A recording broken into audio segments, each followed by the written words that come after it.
The poor farmers now have to market. They have to do the production. Actually start from factoring. Okay. Get to input. Buy the inputs. Do the production. And then do marketing. I mean, who does that? We are not producing enough. Okay, to cut down the cost of production. Production cost is high. Okay. If we do something about the entire chain, strengthen the chain, open up the marketing end, then production can go up. Okay. The production cost goes down. Somebody sits in America, somebody sits in Netherlands, Brazil, and they do 1 million chickens. You know that USDA, the United States Department of Agriculture, sits at the embassy, and they have units that sell the products from their countries. All these countries are actively promoting their products in our country. Yeah. And you think that we can compete with them. No, it is not too late. The world is so vast. Explore. Know yourself. Know what you can. Yeah. If you don't try something, you will not know your abilities.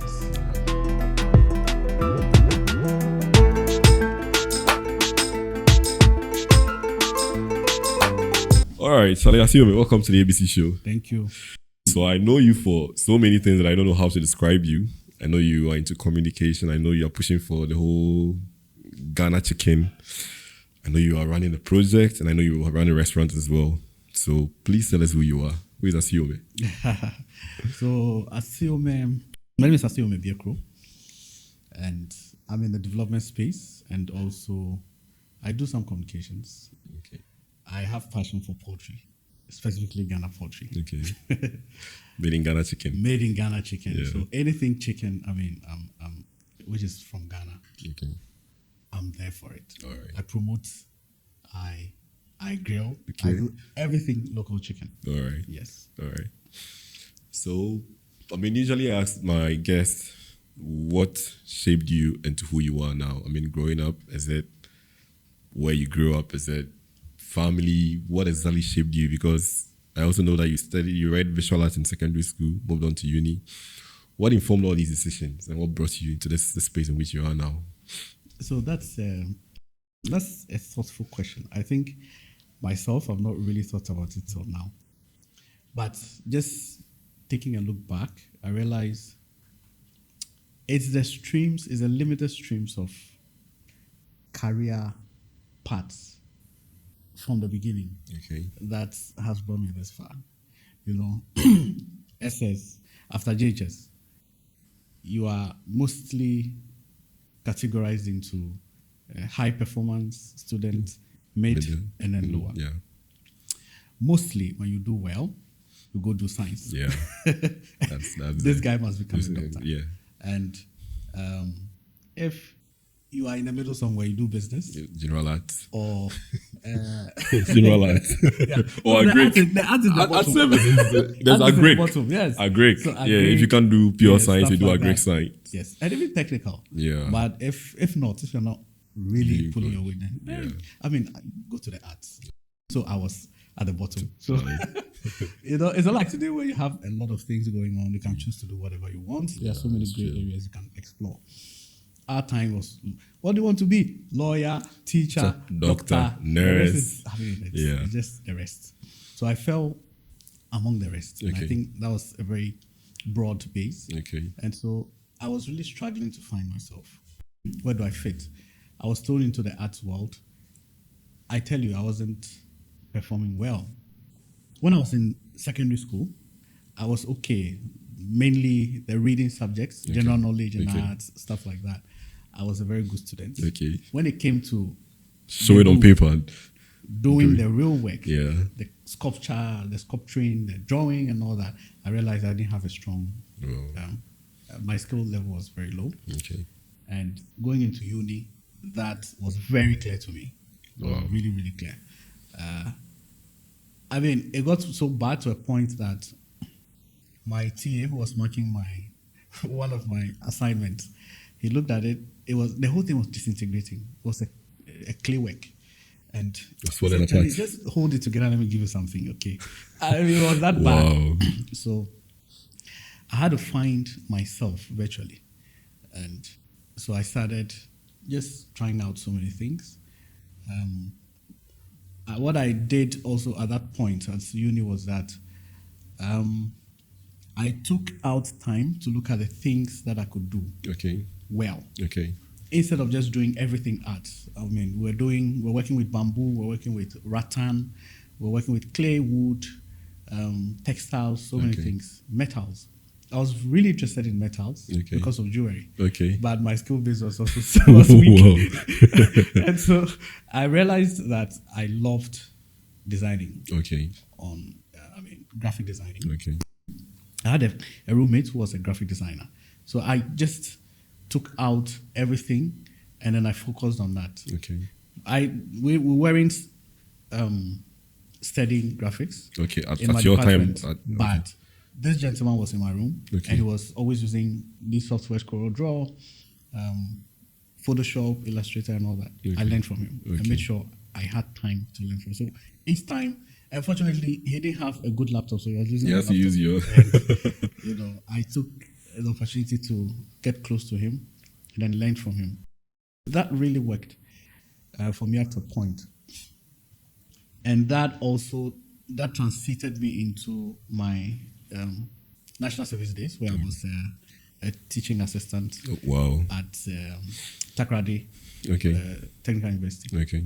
And I taught 3D designs, graphic design, stuff like that. I think I preferred that To everything working else, with working with the very the pure art. Yes, exactly. Was Alright. not so easy for me. So the last time I was talking to Philip, I mean, who we all know, I was telling him that sometimes when we look alive from the beginning, we don't see things falling in place. But when you sit down and look at how things happen, so for you, the turnaround happens to be with your roommate, who for the time you were together struggled with his laptop. So you had a better laptop that came in, and that has been a turning point because I know you do graphics, still do graphics now, Yeah.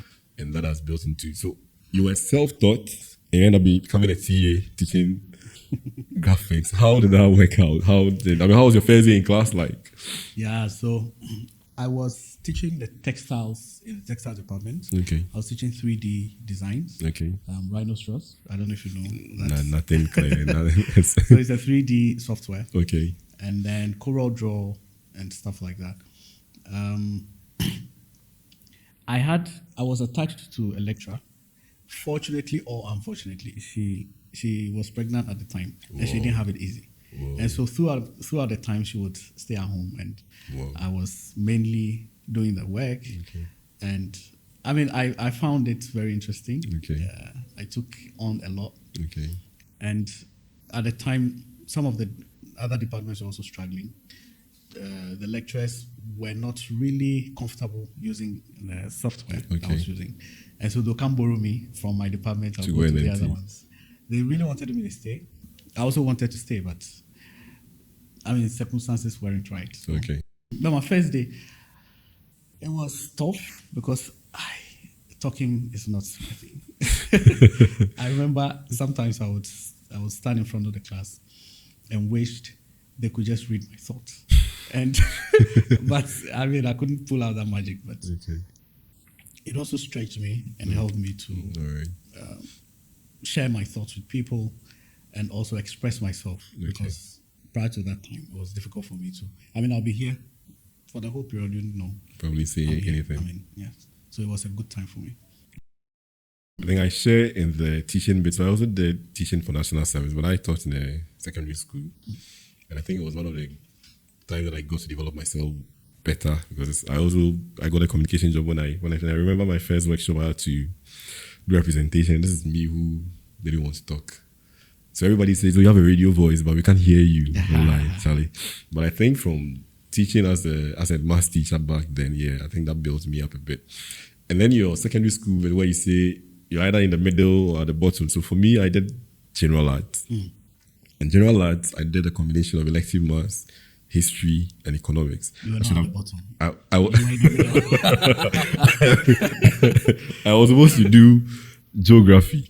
But Philip, my brother usually come home with drawings and all that. I just didn't feel comfortable. So from what I saw from the kind of assignments he came home with, I just told myself I didn't want to do geography. So even before I went to secondary school, I knew I didn't want to do geography. Then I got to university and I had to do geography. I thought I was going to fail, but we sailed through. so now you're done with school, you're done with national service, you didn't stay as a TA to stay in academia, you back to Accra. How was getting the first job like? Was it that easy? Man, it was tough. You know, those days, one day is like 10 years.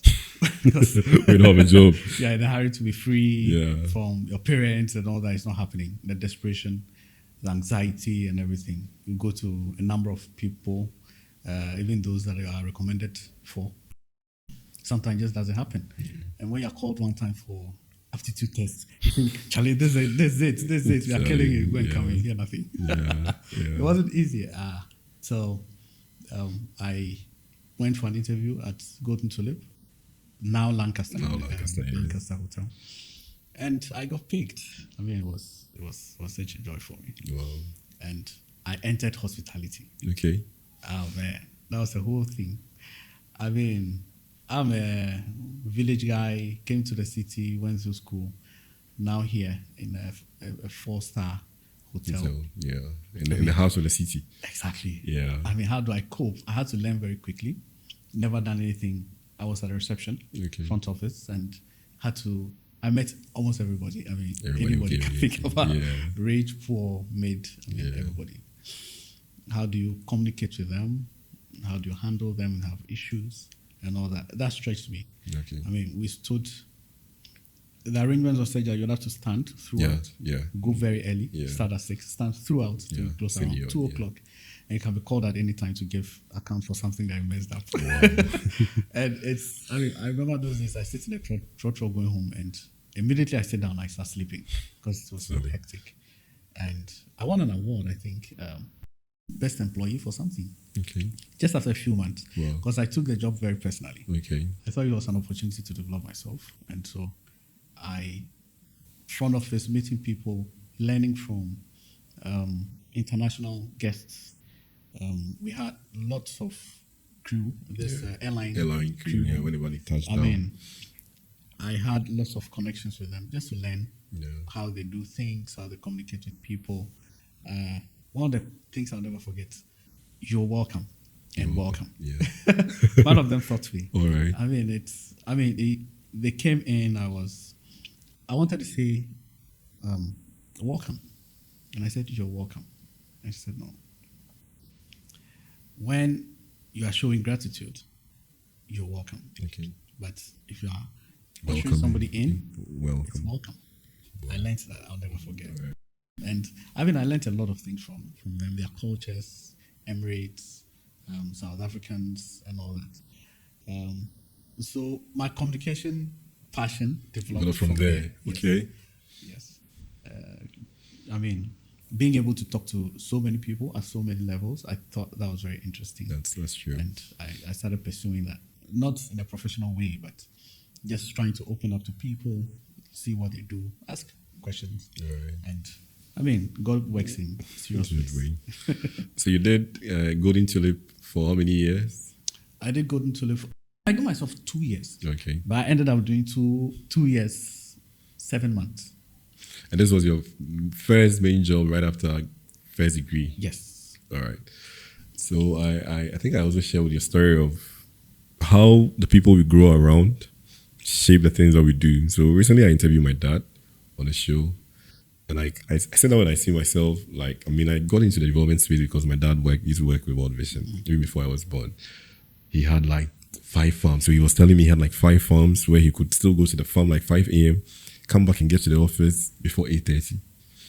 And I just see, I can recall almost everything that we had to do because you were required to do it. In our house, it was the males that cooked. If you had to set fire, we were using coal. I don't remember which chefs started using gas. The females barely did anything. And I can say for real that he actually shaped me. He won't, just like you mentioned, he won't sit you down and tell you do A, B, C, D. Yeah. No. Your school fees is paid, he's barely at home, but the expectations are at that level where you can't mess around. Exactly. You can't mess around. And to say that our fathers are strict, that's one thing. If you are in Ghana, you know Kind that, of overemphasize it. So our fathers are strict, and that's what is shaping us. And now that we are parents, I'm wondering whether we are shaping our kids. They may be too young, but whether we are shaping them, we are able to shape them into who we were shaped into. But I'm sure that's another conversation that we can have another day. So fast forward, you're done with Golden Tulip.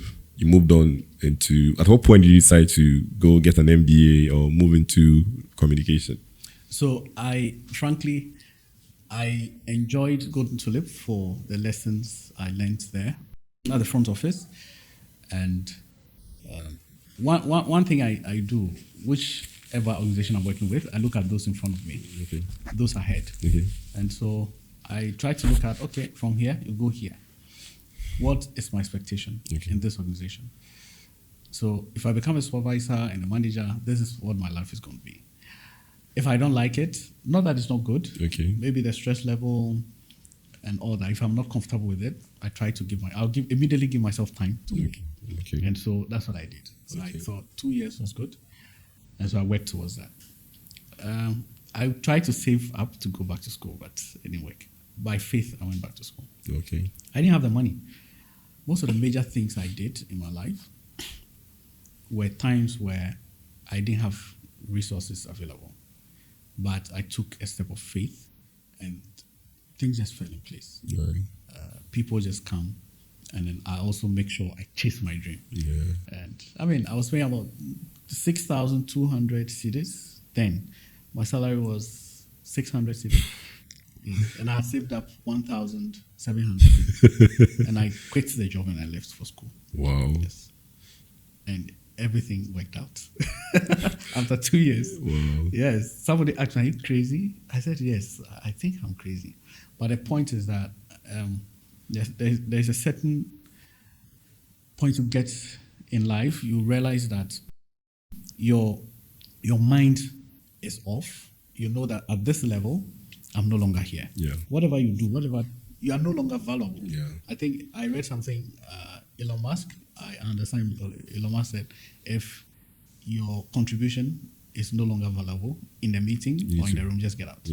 So there are these levels we get to, you realize that your contribution is no longer valuable. Your learning is no longer working. You're no longer learning. Yes. At that point, you may be depressed, going through a lot. That is actually, it's just like hunger. You are hungry. You need to feed yourself. You need to feed yourself. So to you, at that point where you are tanking, you need to know that you need to move a notch higher. And so at that point, I mean, my spirit was out of the place. So I just had to move. Whether I had the money or not. I was a young man, nothing to lose. No kids, no girlfriend, nothing. I just, no secret admirers. Anything. It was just you. I mean, I wasn't there to impress anybody. So I just left. And I went through school. It was tough, hard. Sometimes I cried because there was no money, nobody to. A few family people supported, but I mean, it was very tough. No food. I had to figure out everything. I mean, I had to sometimes go teach the big guys in the class so I can get something from them. I went to my lecturer friends, teach their classes for them, and then they pay me. I did all kinds of things just to survive. And by God's grace, we went through. And family also supported in the end. And so I thank God. It taught me lots of lessons. Wherever I see a very daunting situation where I feel I need so much resources, I remember those periods, those times, and I realized I don't need everything at once to start. You take a step of faith, and then one step at a time, you make it. I think the concluding part where you say you don't need everything at the time to start and taking a step of faith, just so people don't get it wrong, that you've taken a step of faith and you're not working towards the step you've taken. That's another wahala. So again, I don't know if our stories can be put together and then we'll just run along. I also decided to do my master's when I was earning, I think, 680 cedis. And the fees was almost around the same thing that you were paying. And I remember whenever I go for a workshop, the NGO space, you go for a workshop, you are paid dinner allowance and all that. And then I could get dinner allowance like 35 cedis a day. So if we have a workshop for 2 days, for 2 weeks, and I know that this one day it will be. Once I get that allowance, I go straight, pay the money into the school's account, keep the pay-in slip or take a picture of it. And by the time it was time for us to write the exams, I would have paid my fees. And the big guys who were like the people I look up to, that when I finish the master's, I want to get the kind of jobs they were doing. Some were not even done paying. I could also do assignments for people and get paid for sometimes teach a few and also get sorted out. And I agree that you don't need everything. You can't actually have everything together before you take that step. Okay. What really matters is that you take the step, and when you take that step of faith, you actually work towards it. Because without that, your faith there, will carry you go anywhere if you have the faith and you don't work towards it. And I think the Bible even says same here. So you have to back the faith with action. Yeah. So you're now with your MBA. Now you get into the development space. And let me tell you that, I know you were with ACDI Vocal. Were you with them when they were at ANC? Yes. I so much wanted to do an ACDI Vocal. Let's go on. So I didn't start with ACDI Vocal. Okay. I started in the north, actually. Okay. Yes. I know your north story. Over 2 years in the north, Tamale. Wow. Working around Zabzuku, in Wa, Tamale, all those areas. What projects were you on? I was with Right to Play. Okay. Yes. Yeah. So Right to Play is a youth or child-centered organization. Okay. They do development work and support children through play. Okay. So we were mostly we teach children, teachers and children. So we're working with lots of schools in the north. And I actually opted to go to the north. Okay. So there was a position in Accra, a position in Tamale. I heard a lot of things about the north. Yeah. I said, Charlie, nothing to lose. Let me go check it out. Wow. And I loved the place, the people, very welcoming. Of course, you need to be careful, but not all the things you hear, negative rhetorics you hear, it's true. And so when I went there, warm people. I mean, that's true. That's true. I was amazed. Yeah. I was amazed. That's how I started as a programs assistant. Okay. Working in the field and all that. Then the organization didn't have a communications person, and they thought I could do a good job as the communications focal person. Okay. So I started working on that role. So anytime there was anything comms related, I'll work on it and then share with HQ, which was in Canada. Okay. And I think it went well for a while. So after a year, they needed a substantive comms person. The role was available. I went through the process and voila, I got it. Wow. So I didn't study for it. that's great. Yes. That's so great. That was it. I started that unit. I mean, set up almost everything for the organization, and it was very interesting. I was working with the managers in Canada, give us lots of guidance, how to make things happen, take the shots, write success stories, develop newsletters, and all that. And I mean, I learned a lot from there. Okay. Then I just decided to pursue communications. Wow. Yes. So you did an MBA before pursuing comms. Exactly. All right. So the NGO space I know teaches you a lot. What would you say were the most valuable lessons you learned within that period where you were a programs assistant and then moving into the comms space? It also reminds me of the part where you say you're always poised to learn something. So you are like eager to learn, and for you that's what is it that same spirit that got you into doing that, or is it the way you did your work that made them realize that you could actually take up the role? I would say both. Okay. Because once you are inquisitive, you are eager to know about things, it will reflect in your work. Definitely. That's true. And so that really reflected in how I handled everything that I didn't really understand well. I'll take time to read. Okay. Communicate with people, trying to learn from them. And that really reflected in how open I was and flexible I was to take on more. Okay. And I would say going to the field and all that was quite hectic. Comms, you are more relaxed. Yeah. The only thing is you must know everything about everything. You must know everything about every project. If you're running 3-4 projects, everything falls on your laps. So everybody specializing in their area. If it's marketing, they're doing so. If it's gender, they're doing so. You as a comms person, you have to know. You have to know everything. Yeah. so you will be able to better communicate what you're doing, your outcomes, the processes, and the impact to your stakeholders. Okay. And so that was a huge challenge for me. Okay. And I loved it. I mean, I just embraced it, made sure. Because knowing a bit about everything made you feel good. Yeah. And also made you feel like you were contributing significantly to the project. organization. Yeah, what about the So project was? that was really good for me. All right. So I know you do chicken. How did you get into the whole chicken space? Was it also an NGO job that got you into that, or you just woke up one day and said, no, Charlie Fiakoko would be nice pass imported chicken? So chicken. So it's everything poultry, Ghana poultry. I'm up for it. Okay.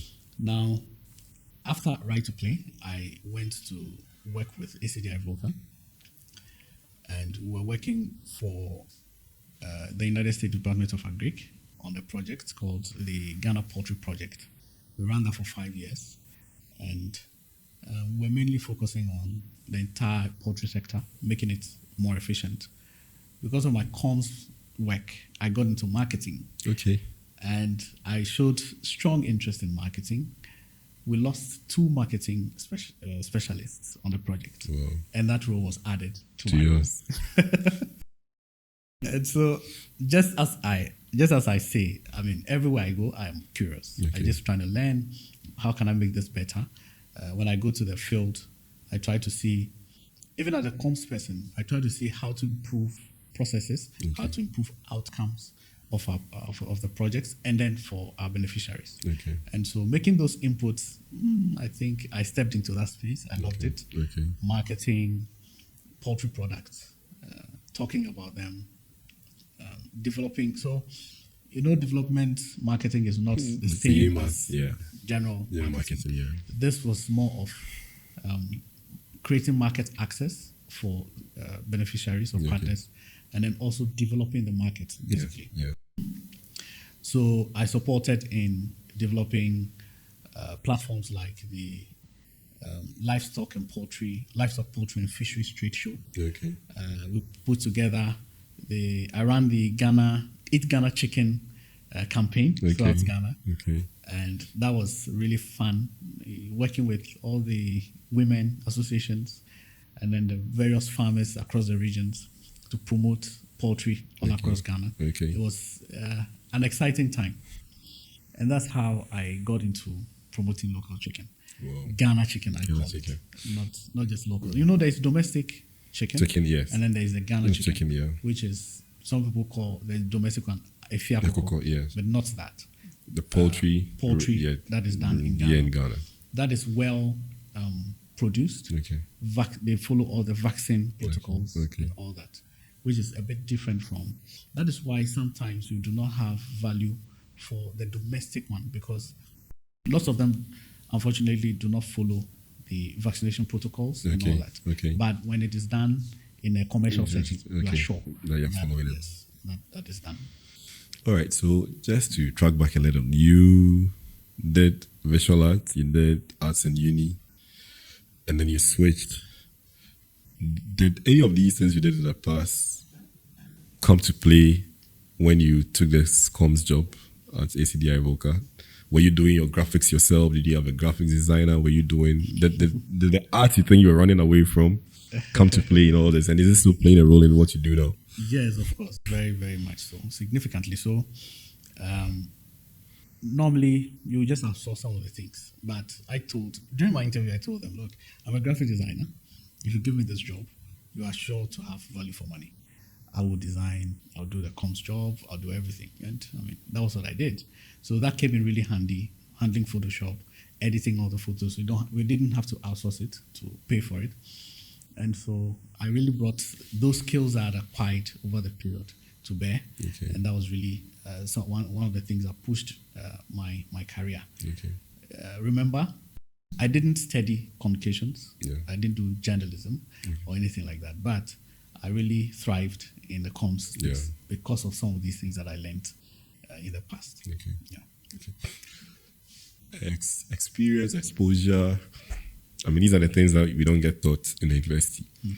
How did you gather all these things that when you go for an interview, sometimes you have the feeling that this job, I can do it, or I should get it. would you say that the teaching from national service, the exposure you had with Golden Tulip and everything else also came in to play a role? Yes, of course. Exposure, I think, is really, really necessary. When you travel, I think there's a local balance, travel and see. Yeah. It's just, Yeah, traveling. you have to travel also in your experience. Yeah. I mean, if you read wide, you're able to develop your mind and also see broader, see the landscape of life in a broader sense. Okay. And that helps you to navigate. You're able to abase, you're able to abound in anything. And so when it comes to thinking at a macro level, you are there. It comes to thinking at the micro level, you are there. Yeah. And so it gives you a blend, and it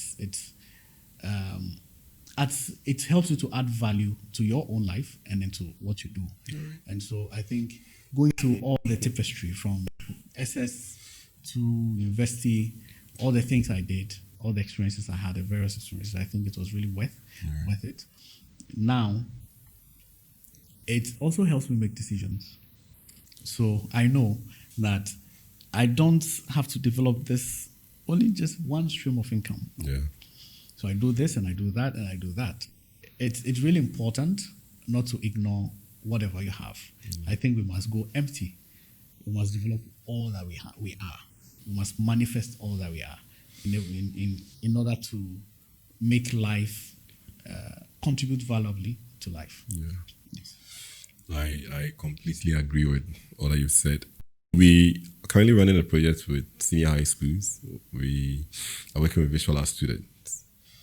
What we do is we give them a theme, then give them materials to produce work. The aim is to introduce them to the arts market, introduce them to what professions are out there to pursue after secondary school. Because mostly, if you don't go to tech, you don't go to any other technical universities to do graphic design or anything related to arts, then wahala for you.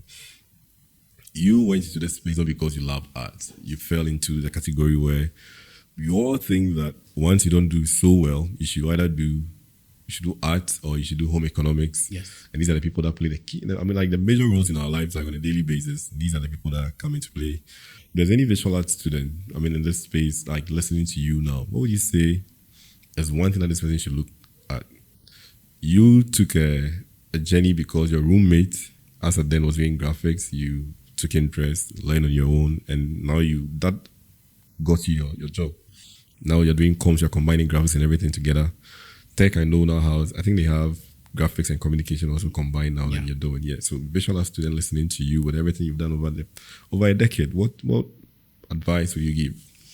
So for me, I always say that we must know ourselves first.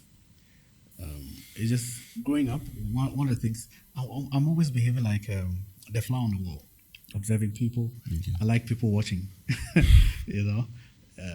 I like to observe myself also. That's one ability that animals don't have, but we have. Yeah. And I think every human being should be able to exercise that ability, where you observe yourself, you study what you like, what your capabilities are generally, and then feed those capabilities. So, if I should take you back to uni, I think I switched off by second year. Okay. After second year, I wasn't part of the school, really. I was doing lots of things. I was doing my Christian activities. I was learning graphics on my own. I was doing so many things. At a point, let me confess, I wasn't even going to class. Wow. How did I you was pass? attending classes because I thought the class was boring and I didn't have a lot to learn. It was too easy at a point. It wasn't challenging. So I switched off. I think I graduated by second year. Wow. I graduated myself by second year. So I was just there learning my own things, and I took time to explore my potentials.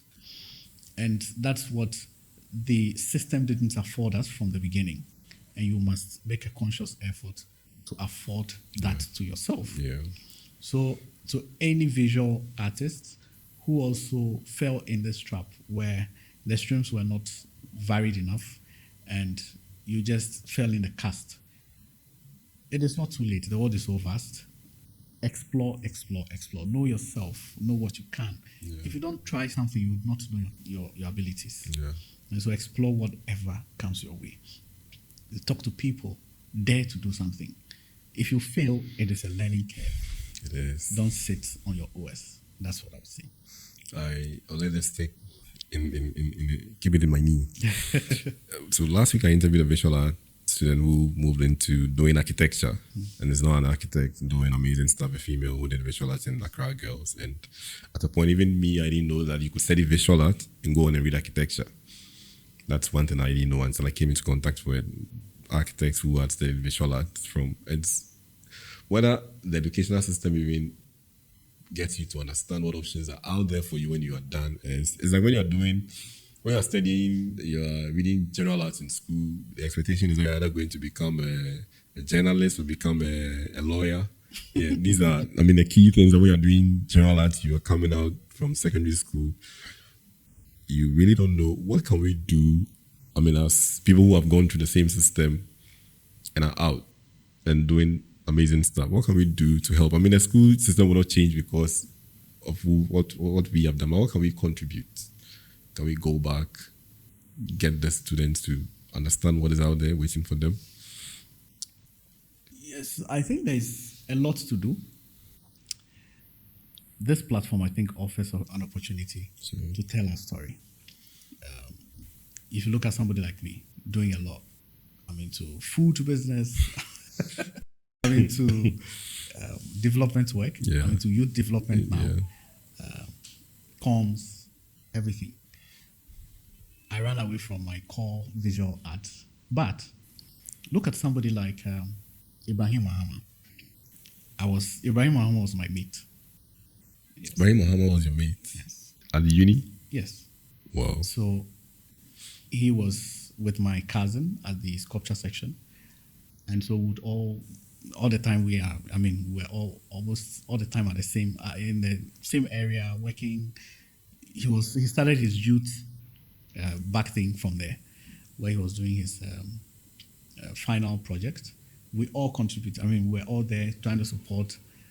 He did his first exhibition at the railway in Kumasi. We were there. He collapsed. He was working overtime. He would not sleep. The commitment was just out of the roof. Wow. And this is somebody who saw that art is his life. Unlike me, who saw that art wasn't the place for him. So, again, educating people to understand that there are options. Don't follow the crowd. The fact that it worked for Ibrahim, look at Ibrahim Muhammad today, all over the world. Yeah. Can I compare myself to him? No. So he saw where his strength is. Okay. He developed that, and he's making it big. Yeah, as an artist. Exactly. Yeah, red clay alone is. If I had continued in that path, I'm sure I would have been dead by now. Yes. Yeah, not I dead would as be in stranded yeah. like lots of artists are. Yeah. We'll probably just go find ourselves in a bank somewhere and be exhausted all the time. Yeah. But I realized that, look, if this is not working for me, like Ibrahim, like all the other great guys out there, there should be an opportunity for me also to function. Yeah.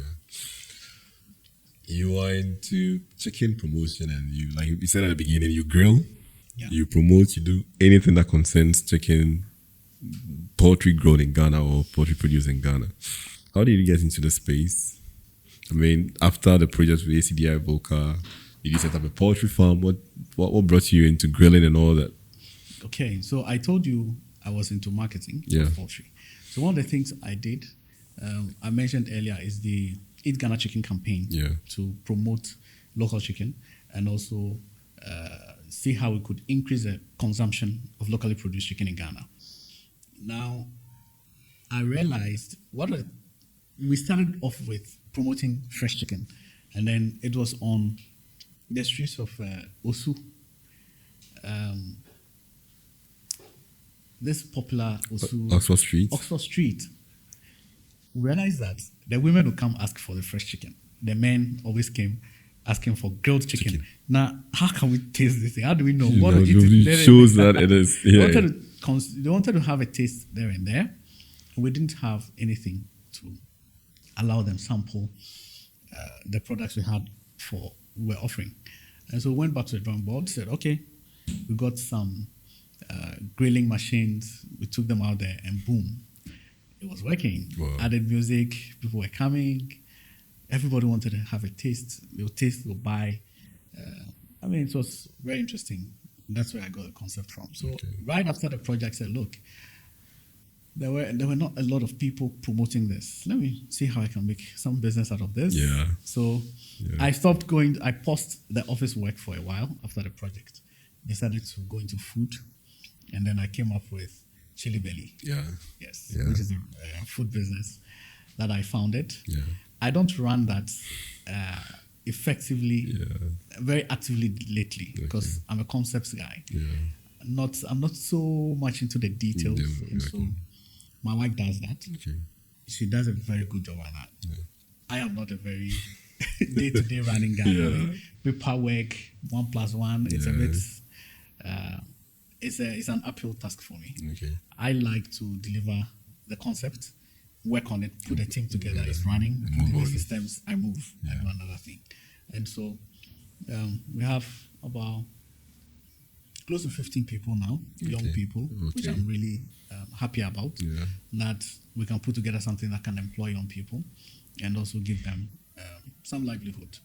And so I'm really excited about that. Although I'm taking a step back to make sure things are running and run other concepts. There's something also coming. All right. That's good. I'll be looking at young people Okay. and employment and all that. All right. It's in the offing. It's in the pipeline. All right. Yes. When the politician says pipeline, it's usually long. Is this an NGO pipeline? It's an NGO pipeline. Okay. That's So usually one of the things I also think, what I think about poultry is that poultry in Ghana has huge potential. We import millions of dollars of chicken into this country every year. Yeah. And that must stop at a point. Corona has taught us lessons. Yeah. We are just not learning Yeah. enough. We haven't. We are not just, we are just not learning. Even Ukraine war has shown us, Russian-Ukraine war has shown us some lessons. It shows you that you should have buffers. Yeah. And the best buffer you can have is developing your local industry. Yeah. Politicians and leaders can do a lot to stop this. For decades, I don't see any bold step being any bold initiative. It's all in piecemeals, and that doesn't really help the industry. But I think that we should take very bold initiatives. See, when it comes to technical know-how, how to do production and all that, trust me, our farmers know how to do it. Okay. Commercial farmers, they have capacity, they have infrastructure. It's still growing. Processing is ongoing now. There are people who have cut-ups. You talk about the Rockland chicken, Akoko Tasty, Boris B's chicken, Aglo chicken, and all that. They are doing really well. What it is this needs to scale, and the scaling would come from the market end. Yeah. Nowhere else. If you encourage production and the market access is poor, we still end up with lots of trouble for the farmers. Okay. The poor farmers now have to market. You have to do the production. Actually start from factory. Okay. Get to input. Buy the inputs. Do the production. And then do marketing. Who does that? Who does that? Yeah. Our poultry farmers are magicians, just like lots of businesses in Ghana. It's amazing. Elsewhere, that doesn't happen. Yeah. The process is so segmented. Each value chain, everybody knows what they are supposed to do in a particular level, a segment, and that is what should happen. And the thing is, we've not developed this over the years, and so there's not lots of financial capacity to take on the kind of potential market we have. That's true. Which means that there is the need for government to step in. Government always wants to step in, but those running the show always have interest. We must come together and look, poultry is gold in Ghana. Yeah. Do you know the number of people who would get jobs as poultry farmers, as delivery guys, as those who are doing micro vending, as excelling? It's feed production, transportation. You can even track this back to maize production. Yeah. And how that can affect. It's a huge one. Yeah. We must pay attention to this and make sure it's working. Lots of young people are hopeless, but we have what it takes to give them hope. That's Poultry is true. one of them. I mean, you know, I'm also in the restaurant space, even though I've also pulled out a bit. And if you want chicken and you go out there, most of the products we have on the market are imported. And if you compare the cost of what we import to what we get here in Ghana, you are not able to afford. What is the challenge? What makes the Ghana chicken in quotes too expensive compared to the imported one? So you are into restaurants, Yeah. and so you know Yeah. that if you are doing catering, the same food, if you serve 50 people against serving 1,000 people, you know that the unit cost Economies of scale. Exactly. So that's just it. We are not producing enough, Okay, to cut down the cost of production. so the unit cost is the production cost is high. Okay. If we do something about the entire chain, strengthen the chain, open up the marketing end, then production can go up. Okay. The production cost goes down. Now, somebody sits in America, somebody sits in Netherlands, Brazil, and they do 1 million chickens. Wow. You know that USDA, the United States Department of Agriculture, sits at the embassy, and they have units that sell the products Wow. from their countries. Wow. All these countries are actively promoting their products in our country. Yeah. And you think that we can compete with them? No. Because once you are done, they will take everything and make sure that it's going to Africa, it's going to Asia, it's going elsewhere. Yeah. We are here. The poor farmer still needs to come to Accra, come to the urban center to find market. Market and sell. We are joking. Yeah. We are joking. Yeah. I don't know who to talk to, but there are bold initiatives that we can take, which I'm trying to flesh out. Okay. Who will listen? I don't know. Who would even take that action, make sure our production is on point? You never know, because of vested interests. Yeah. We need to develop this country. If it means that some individuals would lose their income, look at and diversify their revenue sources. But we need to think long term. Kenya should give us ample warning. Yes. Let's hope we don't get to that point. Yeah. I've told a story of some work I did in Ashanti region where the name of this town, they produce, is it Akumadan? And then Tomatoes? Tomatoes. Yes, so so these farmers said they were approached by a company to produce for them. They didn't even give them seedlings or anything. They just said, produce and we'll buy. They said for like 2-3 farming seasons, you could produce any amount of tomatoes and you were sure that they were going to buy it at good price. The people pulled out of business. They were producing tomatoes paste and they pulled out and the farmers were back to square one. So your issue of provide a market, the farmers will be able to produce, provide a bit of infrastructure, the farmers will be able to produce and meet the market. And once the infrastructure is provided, you are sure that the farmers can take it up. Me sitting here, if you tell me today that there's market for 100,000 beds, 200,000 beds, if I can produce it, trust me. If we can come together and produce 200,000 beds, if you know that the market is ready, you do analysis, you know that, okay, if I put in X amount and I'm able to sell this amount of beds, I'm going to get the money. Like you mentioned, we need our leaders to take that step. I think a lot of work is being done by development partners in the poultry space, which you are in. I don't know how our leaders will come and see that green light and make sure that we all take advantage of it or we benefit from it as a country, because I know that if you go out there on the market to buy chicken, the Ghanaian brands are few. The Ghanaian brands are a few, and we are importing chicken. And every time the dollar goes up against the CD, prices shoot up. So why don't you produce here in Ghana? So it's still a niche market.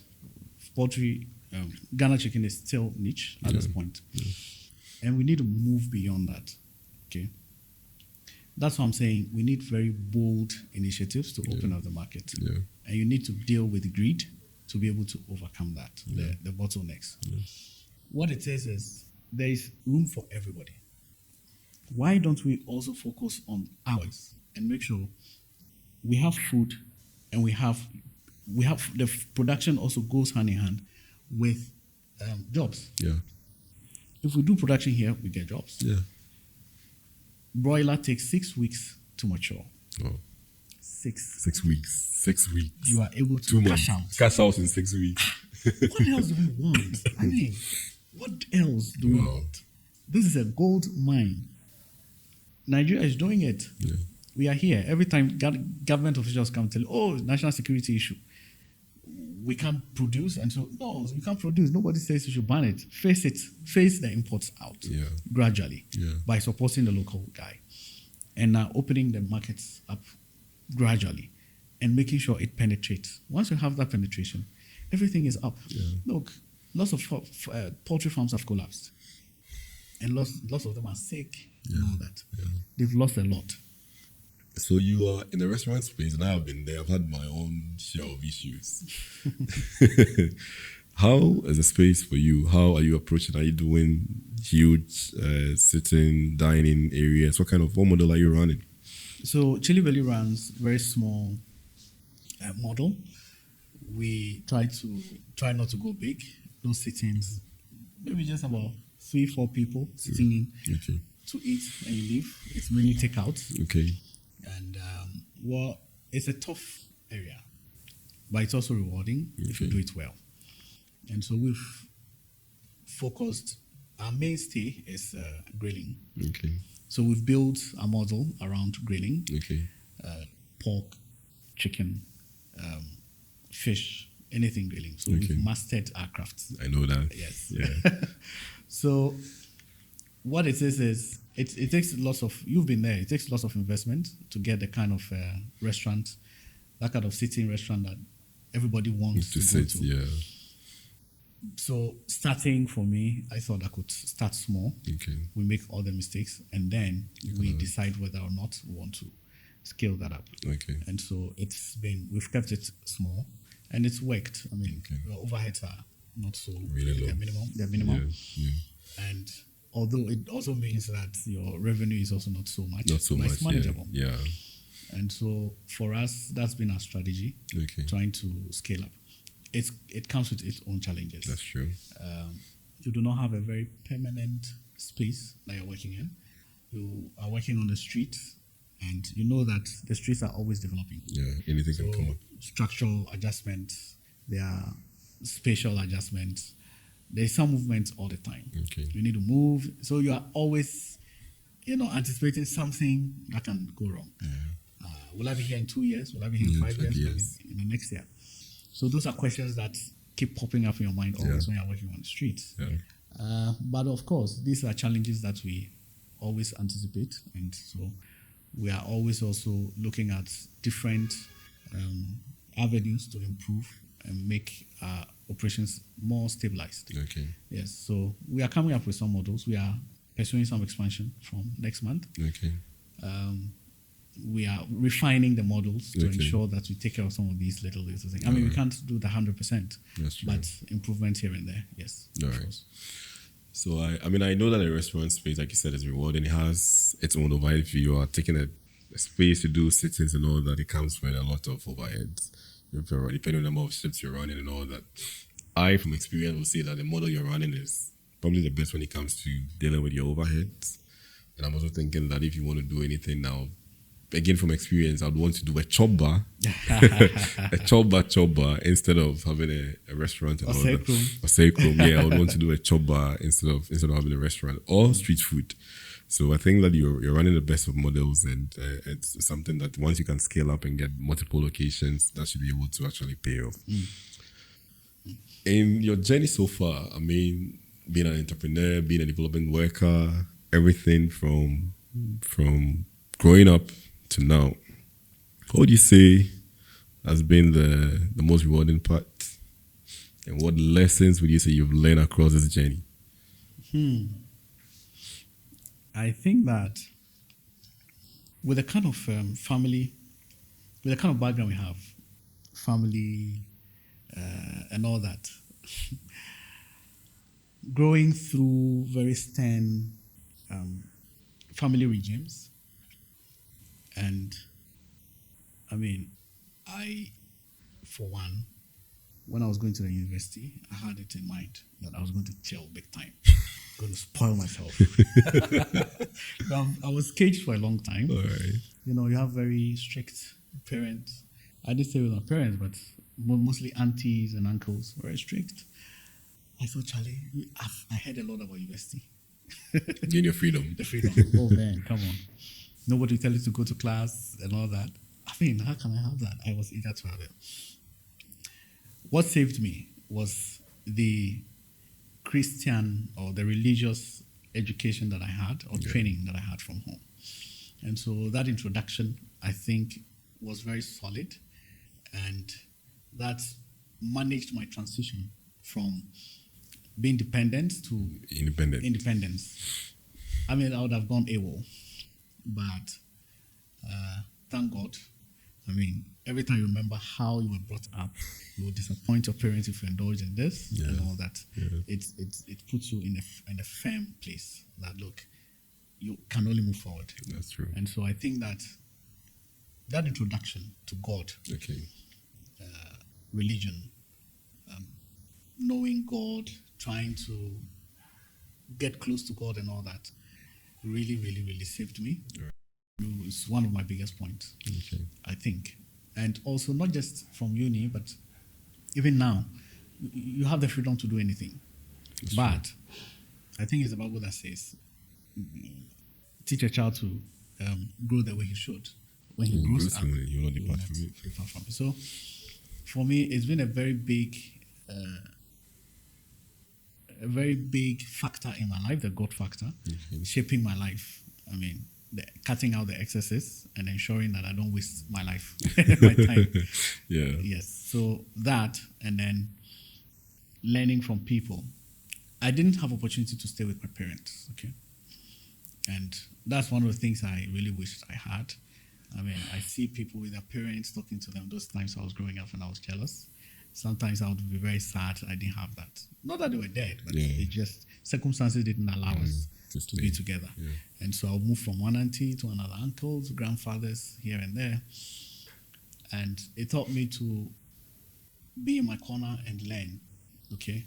They said, so when I was young, somebody will tell you, if you do not have parents, when you are walking behind somebody's window, you will hear them advising their kids. Keep that advice in your head. And that's how you learn. And so I always learn to be in my corner and observe as much as I can and learn from people. So I think that God's design is good. Okay. Everything that I went through shaped me somehow into being a multi-talented person, fitting into every situation, today. And so I think that's one of the biggest blessings for me. All right. You know, when you mentioned that you didn't grow up with your parents, I'm sure that at a point you feel that things are not going the way you wanted it to, or what your expectations were. But now that you are who you are and you know everything that you know now, would you say that not having that chance to have stayed with your parents has been more of a blessing than what you thought it was at the points when you felt that you should have grown up with your parents? So I would have been somebody who is always expecting things to be done for me. To come your But not having that, the people around me, my uncles and aunties, did fantastic. But of course, you can't have all that, not as much as your parents would probably have done for you. And so, not having that, I think, really straightened me up, not to be dependent so much on people. So I wouldn't have the culture of, I don't have money, let me take the phone and call my father. I didn't have that. And I just had to get it straight. Yeah. And I got it early enough in my head. You do not have anybody to fall on. So just move forward. If you look here. If there's a wall in front of you, break that wall Jump and move. Flip it. There is nobody behind. Yeah. If you fall back, you will fall on the wrong side. So just keep moving forward. I think that it's one of the greatest blessings I had. Also because when I look back, I was quite timid. And if I didn't get the opportunities I had in life, staying with my military uncle, who, I mean, honestly was very difficult staying with him from the beginning because I wasn't used to that kind of disciplinarian environment.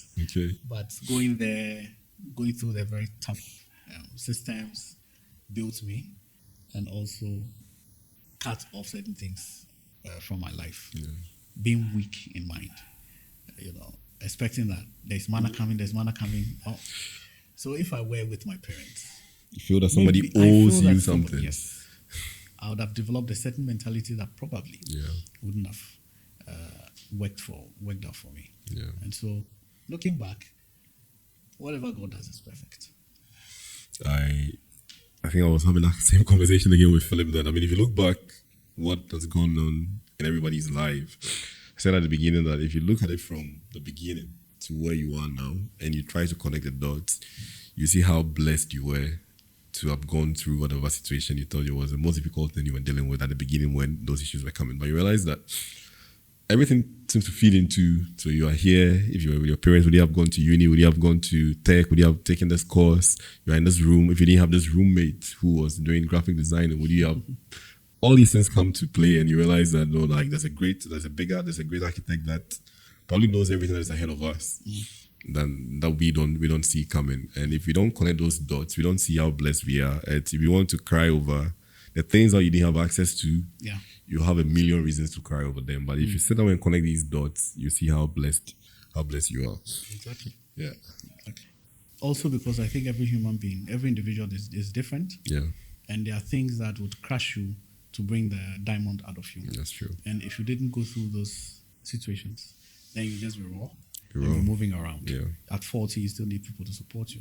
And that didn't happen because we embraced the path, the tough path, where you know that there's a path of pain, but there's no other way. That's a way to That is the way yeah, to greatness yeah. for me. Yeah. All right. To wrap up, you mentioned that you came to understand that you need multiple sources of income. And I ask, how did you come to that realization? I mean, if you were with ACDI vocal, I mean, for me, I mentioned at the beginning, I mean, some parts of the interview that when I came out of uni, ACDI vocal was one of the organizations that I wanted to work with. I had a friend who was running a project with them, and I thought I was doing good and it would be good. But then also, I also come to realize that the NGO space kind of gives you the mindset that you don't need one source of income. And if I look at all the people around me who are in the NGO space, they have a few things going on the side. And like my dad had a few things going on the side, his farm, even days where you come home with charcoal, I mean, Gary, everything, just name it. And it was from his farm. So for me, that was it. And also the hustle in life for me taught me at a very young age that I had to work for money. Like I could leave school and go and work for money. How did you get to that point for you? So I think, as I said, my uncle's life taught me a lot. He being a big man at the time. Big man, yeah. And doing lots of things at the same time taught me that lesson. And secondly, working in the development space, you know that you are on contract most of the time. Sorry. And projects come, And projects go. go. The thing is, there is the temptation or the likelihood for you to relax. Feeling that I have a 5-year project with all the largesse that come with it. Yeah. With all the perks, the allowances, the travel allowances, the per diems. If you are fortunate for your salary to be benchmarked to the dollar, ooh la la. Good for you. You know, all those things are there because the model is such that after 5 years, 4 years, whatnot, it expires. Yeah. You are likely to go home. And so you are supposed to utilize the time to build for the future. Yeah. And if you do not come to that realization early, by the time you know, it's 6 months to the expiration of the project. And you have nothing. And so for me, I was always looking for that opportunity. How can I use the little that I'm earning now to make way for me in the future? Yeah. And so, you know, especially when it's about 2 years to the expiration, what's going to happen? Yeah. What's going to happen? Am I going to get another one? How long is it going to take for me to get another one job? Yeah. Is this project going to be renewed? So all those questions come knocking. Yeah. And you better get up and do something. And my background will teach me to wait till the end. Yeah. And so, I mean, I always thought having multiple sources was solid so that you are also not desperate. Okay. There are jobs that came my way. I said, no, You're not ready for them. not at this time. Yeah. I mean, you are up for anything, especially at the entry level, but now, no. Yeah. so that at least it gives you options. If you are taking up a job, it is because you love it, even if the money is not too much. You like it, you are passionate about it. Like me for now, developing capacities of young people is something I really want to do now, and so the development work I'm in now is looking at that. So I'm passionate about it. All right. And if you do not have others on the side, then how can you contribute properly? Yeah. You can't let your impact be felt well. Money makes the world go round. Money does make the world go round. You mentioned that you have a project in the pipeline. Is it something you want to share? Yes. So I'm looking at, by 2050, about half of the population of the world will be held by about 10 countries. Africa has about 5 to 6 of those countries. Yes. It's a blessing, and it's a bombshell. Yeah. And so, and it's a time bomb. So, I feel that now we should be looking in the direction of what can we do to empower young people and to catalyze prosperity for them. Sure. And so that's where I'm directing my energies. Okay. So I'm looking at some kind of social enterprise that looks at organizations, looks at businesses, enterprises. How do you stretch their operations to make sure that it's wide enough to accommodate young people? How do you empower those young people to not to go destroy the organizations that you would place them in or the fields that they would be operating in, but have a mindset of growth, have a mindset of development. That's what really I'm looking at. It's registered. I'm working on building a team now where we can accelerate its operations and see how we can start supporting young people, because by 2050, Africa is going to be a hotbed for growth or crisis. That's true. We have to choose it from now. All right. And so I want to be a contributor to the growth of the economy of Africa. That's great. And that's why I'm thinking in this direction. All right. Yeah. That's great. And I hear you say you're building a team. I mean, for any and every business owner or every entrepreneur, once the project is out there, the biggest challenge is getting the right people to work with. Once you have a team that believes in the dream, believes in the vision, and they are willing to put in the effort to actually get you to that, build that dream, get to the vision that you set for yourself, I'm sure that any and everything is achievable. Yes. I mean, resources has its own role to play, but if you have a good team, that's a lot that you could do. So, yeah. All too soon, we are about closing the conversation. And my last and final question to you is, having had this conversation for almost an hour, over an hour, what would you define yourself as again? Would you want to redefine who you are, as you said you were at the beginning? What would you say has shaped you to this point, and how do you define yourself going into the future? What do you see yourself becoming? So I'm the ever-learning African who is looking for any and every opportunity to develop myself and also contribute to the growth of Africa. Okay. I see myself as a positive contributor to society, and also someone who drives innovation wherever I am. Right. And so I don't want to get stuck in just one area. I think the development space gives me opportunity to Do different projects. improve and also contribute. But I am just the African giant that I am working towards. Yes. Right. So, thank you very much for coming on the show. Thank you. Yeah, I mean, I look forward to us having a conversation again, probably behind some grilled Ghana chicken. All right, Sally. Thank you very much for having me. All right. I think it's this platform creates an opportunity to share. I say that it's difficult. One of the things I'm thinking about is a mentorship program, because it's difficult for people to explain themselves, especially African businesses and business owners. Yeah. We don't know where we are from. We don't know where we are going. We can't even tell our people, if you take this path, you do well. You take that, no. It's difficult for us to share. And so I would encourage such platforms that gives people opportunity to share their stories. Okay. and also share their successes and their failures Okay. so that others are able to learn. That's just the way we can grow. All right. Yes. Thank you. Thank you very much for coming. Thank you very much.